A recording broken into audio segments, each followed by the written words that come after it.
ഇന്ന് മഹാത്മാഗാന്ധി വൈക്കം സന്ദർശിച്ചതിന്റെ 100ാം വാർഷിക ദിനമാണ്. വൈക്കം സത്യാഗ്രഹ സമരത്തിന് ഊർജ്ജം പകരാനായാണ് മഹാത്മജി എത്തിയത്. അന്ന് മഹാത്മജിക്ക് പ്രവേശനം നിഷേധിച്ച ഇണ്ടംതുരുത്തി മന ഇന്ന് AITUC ചെത്തുതൊഴിലാളി യൂണിയൻ ഓഫീസായാണ് പ്രവർത്തിക്കുന്നത്.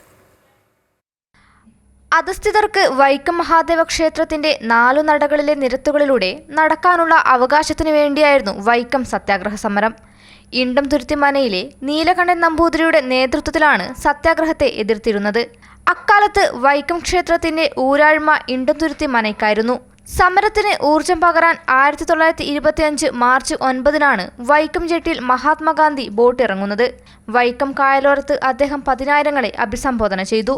പിറ്റേന്ന് സമര നേതാക്കൾക്കൊപ്പം എത്തിയ ഗാന്ധിജിക്ക് മനയിലേക്ക് പ്രവേശനം അനുവദിച്ചില്ല. മുറ്റത്ത് പ്രത്യേക വേദിയൊരുക്കിയാണ് ചർച്ച നടത്തിയത്.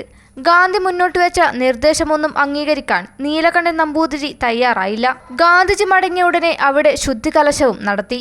2:30 മണി മുതൽ ഏതാണ്ട് 5 മണിക്ക് വരെ 3 മണിക്കൂർ ഉദ്ദേശം ഇവിടെ ഇരുന്ന് സംസാരിച്ചിട്ടും മഹാത്മാഗാന്ധി വഴി നടക്കാനുള്ള സ്വാതന്ത്ര്യം ഈ പാവപ്പെട്ട ജനങ്ങൾക്ക് നൽകണമെന്ന് പറഞ്ഞിട്ട് നമ്പ്യാതിരി തയ്യാറായില്ല.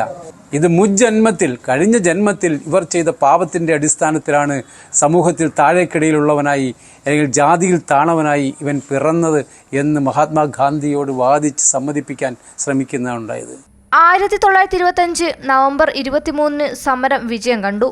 പിന്നീട് ഇണ്ടംതുരുത്തി മനയെ ബാധിച്ച സാമ്പത്തിക പ്രതിസന്ധിയെ തുടർന്ന് മന വിറ്റു. ഗാന്ധിജിക്ക് പ്രവേശനം നിഷേധിച്ച മന ഇന്ന് AITUC ചെത്തുതൊഴിലാളി യൂണിയൻ ഓഫീസായാണ് പ്രവർത്തിക്കുന്നത്. വൈക്കം സത്യാഗ്രഹത്തിന് ഗാന്ധിജിയുടെ സന്ദർശനം പകർന്ന ഊർജം ചെറുതായിരുന്നില്ല. നവോത്ഥാന ചരിത്രത്തിൽ ശ്രദ്ധേയമായ ഒരധ്യായമായി മാറിയ സമരത്തിന്റെ ശതാബ്ദി ആഘോഷിക്കുമ്പോൾ ഗാന്ധിയുടെ സന്ദർശനവും അതിലെ മറക്കാനാകാത്ത ഏടാണ്. അമൃത ന്യൂസ്, കോട്ടയം.